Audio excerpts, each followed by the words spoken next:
मांग को प्रभावित करने वाले कारक, जैसे कि पिछली वीडियो में मैंने आपको बताया था कि सिर्फ वस्तु की कीमत ही नहीं होती है जो मांग को प्रभावित करती है। जैसे कि आपने पिछली वीडियो में पढ़ लिया कि भैया वस्तु की कीमत बढ़ी तो मांग घटी, वस्तु की कीमत घटी तो मांग बढ़ी। नहीं, सिर्फ वस्तु की कीमत पर डिपेंडेंट नहीं होती है मांग, और भी बहुत सारे कारक होते हैं जो मांग को प्रभावित करते हैं, जो कि हमने यहाँ पे लिख रखे हैं। 8 मैंने यहाँ पे चूज़ किए हैं, और भी बहुत होते हैं मैं आपको बताऊं, लेकिन ये 8 मेन है जो मैं आपको पढ़ाने वाला हूं, मांग को प्रभावित करने वाले कारक। तो चलिए शुरू करते हैं वीडियो और जानते हैं कि कौन कौन से कारक हैं जो मांग को प्रभावित करते हैं। ठीक है, पहला तो हमने आपको पिछली वीडियो में बहुत अच्छे से समझा दिया था कि वस्तु की कीमत कैसे मांग को प्रभावित करती है।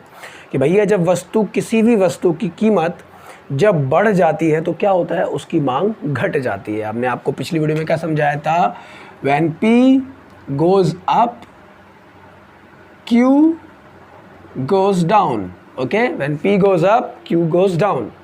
When P goes down, then Q goes up. So this is the simple formula.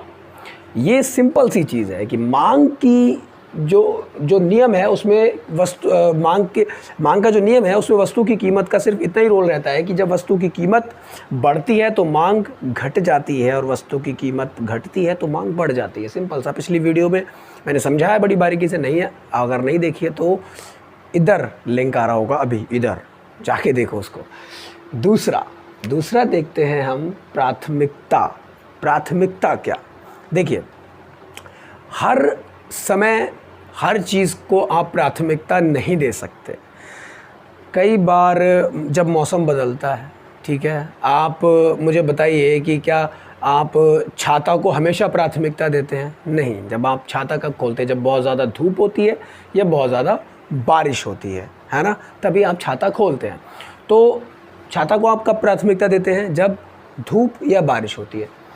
उसी तरीके से आप जैकेट जो होती है, गर्म कपड़े जो होते हैं, उसको कब प्राथमिकता देते हैं? जब आप ठंड के दिनों में होते हैं या फिर आप शिमला या कश्मीर घूम रहे होते हैं, है ना, तो आप तब उसको प्राथमिकता देते हैं। ठीक है, आप जो हाफ टी शर्ट होती है उसको कब प्राथमिकता देते हैं?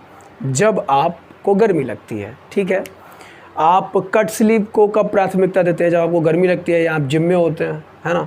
तो हर चीज़ को आप कब प्राथमिकता देते हैं? देखिए, प्राथमिकता क्या होती है, इसको आप सिंपल सी भाषा में लिखेंगे कि मौसम के अनुसार या परिस्थितियों के अनुसार वस्तु की प्राथमिकता बदलती रहती है। जिस कारण से मान लीजिए कि जब ठंड है तो भैया जैकेट की जो मांग है वो ज़्यादा होगी। ठीक है, तो प्राथमिकता की वजह से मांग बढ़ गई, जैकेट की प्राथमिकता की वजह से, क्योंकि ठंड है तो जैकेट को आप प्राथमिकता देंगे तो उसकी मांग बढ़ गई।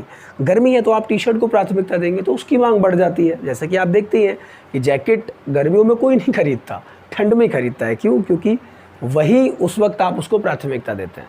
तो प्राथमिकता इस तरीके से मांग के नियम को प्रभावित करती है। ठीक है, होप कि समझ गए होंगे। तीसरा हम देखते हैं, यहाँ पे है, लिखी है क्रेताओं की संख्या। भैया खरीदारों की संख्या। अब जब खरीदार ही नहीं होंगे तो भैया मांग कहाँ से बढ़ेगी? सीधी सी बात है, हम इसको सिंपल वे में बोल सकते हैं जनसंख्या। कि भैया किसी क्षेत्र में अगर जनसंख्या ही नहीं है तो आप ऐसे किसी क्षेत्र में दुकान खोल के बैठ जाएं जहाँ 2 या 3 घर हो, तो क्या आपकी दुकान पे जो सामान रखा है उसकी मांग बढ़ेगी? बिल्कुल नहीं बढ़ेगी। आपको ऐसी जगह खोलनी पड़ेगी जहाँ पे बहुत सारी जनसंख्या हो, राइट। तो जनसंख्या जहाँ ज़्यादा होती है वहाँ मांग ज़्यादा होती है, और जहाँ जनसंख्या कम होती है वहाँ मांग कम होती है। तो इस तरीके से क्रेताओं की संख्या मांग के नियम को प्रभावित करती है। हो गया। चौथा, भविष्य में कीमत की संभावना। ये बड़ा इंपॉर्टेंट है, ये मेरा फेवरेट है। आजकल आप पेट्रोल के दाम देख रहे हैं कि कितने बढ़ चुके हैं। अब अगर आपको पता लगे कि कल से पेट्रोल के दाम जो हैं वो 60 रुपये लीटर हो जाएंगे, तो आज आप अपनी गाड़ी में पेट्रोल नहीं डलवाएंगे, राइट। क्योंकि आप सोचेंगे कि यार कल को कम हो जाएंगे तो फिर मैं आज नहीं पढ़वाऊँगा, आज तो मैं पैदल भी घर चला जाऊँगा लेकिन आज नहीं पढ़वाऊँगा, राइट, कल ही पढ़वाऊँगा। तो क्या हुआ, ऐसा बहुत से लोगों की सोच होगी कि यार अभी तो गाड़ी घर पहुँच ही जाएगी तो ऐसा करता हूँ, जब कल 60 रुपये लीटर हो जाएगा तो कल ही पड़वाऊँगा, 100 रुपये लीटर क्यों पड़वाऊँ मैं, राइट। तो क्या हुआ, मांग घट गई। क्यों घट गई, क्योंकि भविष्य में कीमत की संभावना जो थी वो क्या थी कि भैया कीमत कम हो जाएगी। तो क्या हुआ, उस दिन मांग घट गई ना। अब सेम चीज़ अगर मैं आपको बताऊं कि आज आप समझिए कि पेट्रोल के दाम जो हैं 60 रुपये लीटर हैं, राइट। अब आपको सडनली पता लगता है, आप न्यूज़ में देखते हैं, कहीं भी देखते हैं कि कल भैया संभावना है कि कल पेट्रोल के जो दाम हैं वो 100 रुपये लीटर हो जाएंगे। आप सोचेंगे यार 100 रुपये लीटर कल हो जाएंगे, आज 60 रुपये लीटर हैं, तो क्यों ना फिर भैया बड़ी बड़ी कैन लेके चलो, गाड़ी की टंकी फुल करा लूँ, कैनें फुल करा लूँ, राइट। तो क्या हुआ, मांग बढ़ गई। कैसे बढ़ गई, भविष्य में कीमत की संभावना को देखते हुए मांग कम भी हो जाती है और बढ़ भी जाती है। अब सेम चीज़ आप जैसे कि अभी भविष्य में कीमत की संभावना, अभी जैसे दिवाली आने वाली है, राइट। बहुत से लोग लंबे समय से सोच रहे होंगे कि यार मैं एक LED TV खरीद के लाता, एक QLED खरीद के लाता, राइट। अब वो यहाँ पे आ गए होंगे जब, तो वो सोच रहे होंगे कि यार दिवाली में जो है ऑफ़र चलेगा, कीमत जो है थोड़ी कम हो जाएगी, तब ख़रीद लूँगा। तो वहाँ पे भविष्य में जो कीमत में परिवर्तन की संभावना है, उसकी वजह से क्या हो रहा है, अभी मांग कम हो रही है, ठीक है। अभी का जो टाइम है उसमें मांग जो है वो घट गई है, क्योंकि बंदे को पता है कि यार दिवाली के टाइम पे सस्ती होगी तो मैं ख़रीद लूँगा, राइट। तो यही चीज़ है कि भविष्य में जो कीमत की संभावना होती है वो मांग को घटा भी देती है और बढ़ा भी देती है। हो गया, होप कि आप लोग इसको भी समझ गए होंगे। अब देखते हैं रुचि तथा फैशन। रुचि तथा फैशन, देखिए भिन्न भिन्न प्रकार के लोग हैं, भिन्न भिन्न प्रकार की कोटि के लोग यहाँ पे रहते हैं। ये हिंदुस्तान है जनाब। यहाँ पे किसी की रुचि किसी चीज़ में और किसी की रुचि किसी चीज़ में, ठीक है। अब मान लीजिए कि मेरी जो रुचि है वो फॉर्मल कपड़े पहनने में है, ठीक है। फॉर्मल मतलब पैंट शर्ट टाई लगा के वीडियो बनाता नहीं हूँ मैं क्योंकि अभी इतना बड़ा हुआ नहीं हुआ, और मैं हो भी जाऊँगा तो ऐसा कोई फ़र्क नहीं पड़ता। तो जैसे मेरी जो रुचि है वो formal pant shirt tie, right, formal shoes. तो मैं क्या करूँगा, मेरे लिए तो उसी की डिमांड रहेगी। कुछ लोगों की जो रुचि होती है वो जीन्स टी-शर्ट, राइट, चश्मा, गॉगल्स वगैरह, ये सब सन ग्लासेस वगैरह। तो ये सब क्या मतलब रुचि जो होती है वो किसी भी वस्तु की जो डिमांड है उसको बढ़ाती भी है और घटाती भी है, ठीक है। अगर मान लीजिए 100 लोग हैं और 100 लोगों में 90 लोगों की जो रुचि है, जो इंटरेस्ट है वो फॉर्मल पैंट शर्ट में है, तो भैया किसकी डिमांड बढ़ेगी, फॉर्मल पैंट शर्ट की बढ़ेगी। जीन्स और टी शर्ट की कम हो जाएगी, क्योंकि जीन्स और टी शर्ट में रुचि रखने वाले लोग सिर्फ 10 हैं 100 में से। अब वहीं पे अगर 100 में से 90 लोगों की रुचि जीन्स और टी शर्ट पहनने में हो, ठीक है, तो भैया क्या होगा, जो फॉर्मल पैंट शर्ट है उसकी जो डिमांड है वो कम हो जाएगी, जो कि कभी होगा नहीं, क्योंकि फॉर्मल तो फॉर्मल है भैया, फॉर्मल का मज़ा ही अलग है, बंदा लगता है, ठीक है। तो रुचि की हमने बात करी। अब बात कर लेते हैं फैशन की। कई बार क्या होता है ना, ट्रेंड चल पड़ता है किसी चीज़ का। रुचि तथा फैशन की बात हम कर रहे हैं, ट्रेंड चल पड़ता है किसी चीज़ का। जैसे कि अभी कुछ साल पहले एक पिक्चर आई थी सलमान खान की, एक था टाइगर। उसमें उन्होंने ऐसा कुछ गले में डाला था, तहमद टाइप का रहता है, कपड़ा टाइप का। तो वो मैं देख रहा था कि हर तीसरे लड़के के गले में पड़ा है, तो उसकी जो डिमांड थी मार्केट में बहुत बढ़ गई थी। अभी हाल ही में कबीर सिंह एक फ़िल्म आई थी शाहिद कपूर की, तो वो काफ़ी हिट रही थी। उसमें उन्होंने एक सन ग्लासेस यूज़ किए हैं ब्लैक कलर के, तो वो मैं देख रहा था कि मार्केट में मतलब बहुत डिमांड उसकी थी, लोग पूछ रहे थे। मैं एक जगह अपनी सिस्टर के साथ था, रक्षाबंधन से कुछ दिन पहले की बात है, अपनी सिस्टर के लिए कुछ गिफ्ट्स खरीद रहा था। तो वहाँ मैं देख रहा था कि एक लड़का वहाँ पे खड़ा होकर पूछ रहा, भैया वो कबीर सिंह वाला चश्मा है? मैं उसकी तरफ देखा, मैंने कहा हाँ ये। तो ये क्या होता है कि रुचि तथा फैशन जो होता है वो डिमांड को बढ़ाता है और घटाता है। तो होप कि आप समझ गए होंगे। तो ये हो गया। अब बात करते हैं उपभोक्ता की आय। देखिए भैया, अगर बंदा कमाएगा नहीं तो किसी चीज़ को ख़रीदेगा कैसे, राइट? तो उपभोक्ता की आय तो उसमें बहुत बड़ा रोल करेगी कि अगर आप कमाओगे नहीं तो आप ख़रीदोगे कैसे, है ना? तो सबसे पहले आपको कुछ ख़रीदने से पहले आपको कमाना पड़ेगा, ठीक है, पैसा बनाना पड़ेगा, उसके बाद ही आप खरीद सकते हैं। अगर उपभोक्ता की आय बढ़ जाती है, बहुत बढ़ जाती है, तो वो क्या करता है, बेस्ट क्वालिटी की चीज़ों का इस्तेमाल करता है, ठीक है। और अगर उपभोक्ता की आय कम होती है भैया, तो वो क्या करता है कि घटिया क्वालिटी की जो चीज़ें होती हैं ना, हम देखते हैं कि बाज़ार में जो शूज़ वगैरह की दुकानें लगी होती हैं छोटी छोटी, तो जो कम इनकम वाला बंदा होता है वो वहाँ से ख़रीदता है, जो ज़्यादा इनकम वाला होता है वो बड़े शोरूम से, बड़ी दुकान से ख़रीदता है। तो वो उपभोक्ता की आय जो होती है वो डिपेंड करती है कि बंदा अच्छी वस्तु ख़रीदेगा या घटिया वस्तु ख़रीदेगा। तो जब उपभोक्ता की आय कम होती है तो क्या होता है कि घटिया वस्तु जो होती हैं उनकी डिमांड बढ़ जाती है। अगर उपभोक्ता की आय बढ़ती है तो क्या होता है, जो बढ़िया चीज़ें होती हैं, अच्छे शूज़ खरीदेगा वो, अच्छा मोबाइल रखेगा वो, अच्छे कपड़े पहनेगा वो, तो अच्छी चीज़ों की डिमांड बढ़ जाएगी। तो उपभोक्ता की आय जो है वो अच्छी और घटिया वस्तुओं की डिमांड को ऊपर नीचे करने में जो है संबंध रखती हैं करने से। होप कि आप समझ गए होंगे इसको भी। अब बात करते हैं संबंधित वस्तु की कीमत। ये बड़ा इंटरेस्टिंग है, थोड़ा आपको ध्यान लगाना पड़ेगा इस पर कि संबंधित वस्तु की कीमत क्या होती है। देखिए मैंने इसके आगे कुछ रेड मार्क कर रखा है, पूरक वस्तु और स्थानापन्न वस्तु। ठीक है, संबंधित वस्तु की कीमत, पूरक वस्तु की बात करते हैं सबसे पहले। देखिए पूरक वस्तु क्या होती है, जो किसी चीज़ को पूरी करे। अब हमने अभी कुछ ही देर पहले पेट्रोल की बात की थी, चलो वही उसी बात को ले लेते हैं। मान लीजिए कि पेट्रोल की कीमत बहुत ज़्यादा बढ़ गई, बहुत ज़्यादा, मान लीजिए 150 रुपये लीटर हो गई। तो अभी क्या होगा, बंदा क्या करेगा कि बाइक कम खरीदेगा, सोचेगा साइकिल से चल लेता हूँ या फिर ऑटो से चला जाऊँगा।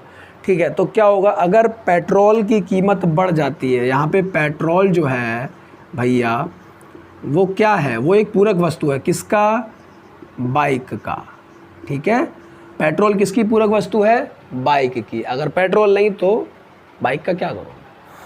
तो अगर पेट्रोल की कीमत बहुत ज़्यादा बढ़ जाए तो बाइक की जो डिमांड है वो भैया कम हो जाएगी मार्केट में, जाहिर सी बात है। ठीक है, तो यही हम कह सकते हैं, इस तरीके से पूरक वस्तु की जो डिमांड है वो कम हो जाएगी। अब एक और चीज़ की हम बात कर लेते हैं। मान लीजिए कि चीनी जो है उसकी कीमत बहुत ज़्यादा बढ़ जाए, बहुत ज़्यादा बढ़ जाए, मान लीजिए 100 रुपये किलो हो जाए, जो कि अभी हमारे शहर में तो 37, 38, 40 तक है। आपके शहर में क्या है, कमेंट करके बताइएगा।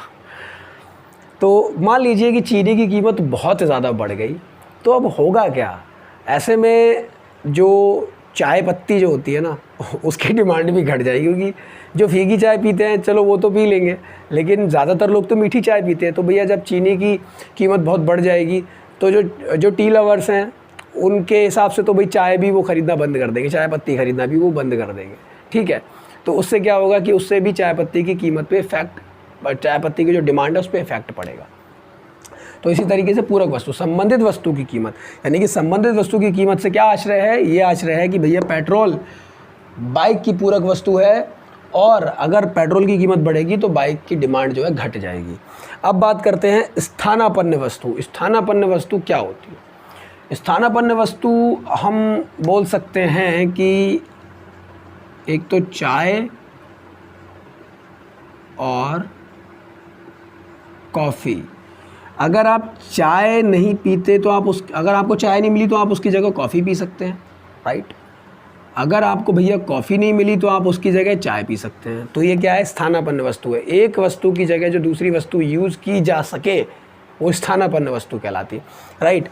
तो अगर मैंने माना है कि चाय की जो कीमत है वो 100 रुपये है और कॉफ़ी की कीमत भैया इस समय मार्केट में 20 रुपये है, तो क्या होगा, चाय की डिमांड कम हो जाएगी और कॉफ़ी की बढ़ जाएगी, ऑटोमेटिकली कॉफ़ी की डिमांड बढ़ जाएगी। जो लोग कॉफ़ी नहीं भी पीते हैं वो भी कॉफ़ी पीना लगेंगे कि भैया ये सस्ती है यार, यही पी लो, राइट। खुद को जगाने के लिए, खुद को फ्रेश करने के लिए चलो कॉफ़ी पी लेते हैं, ठीक है। तो इससे क्या हुआ कि स्थानापन्न वस्तु की जब कोई कीमत बढ़ जाती है तो जब किसी वस्तु की कीमत बढ़ जाती है तो उसकी स्थानापन्न वस्तु जो होती है, यानी कि उसकी जगह पे जिसको हम यूज़ कर सकते हैं, उसकी डिमांड मार्केट में बढ़ जाएगी, ठीक है। अब यहीं पे हम मान लेते हैं कि भैया कॉफ़ी की जो कीमत है वो हो गई 100 रुपये और चाय की कीमत घट के हो गई 20 रुपये। तो अब बंदा क्या, जो ठीक ठाक बंदा भी होगा वो सोचेगा यार 100 रुपये की क्या कॉफ़ी खरीदनी, चाय भी तो ठीक ठाक काम करती है, चलो चाय खरीद लेते हैं, ठीक है। तो उससे क्या होगा कि चाय की डिमांड बढ़ जाएगी मार्केट में।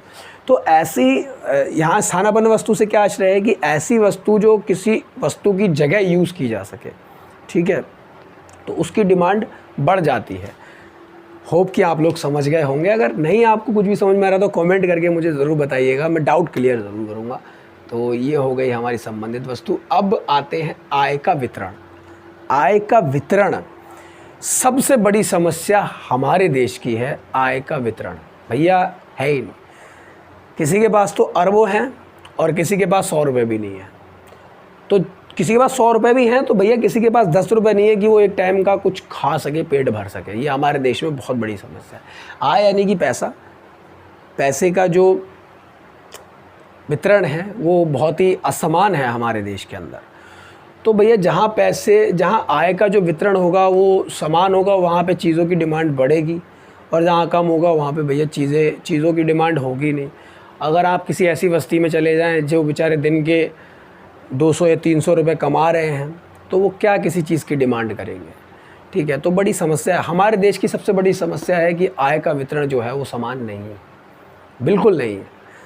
जैसे कि मैंने बताया कि कोई अरबपति है, खरबपति, किसी के पास बहुत पैसा है तो किसी के पास एक वक्त की रोटी भी नहीं है। ये हमारे देश की बहुत बड़ी समस्या है।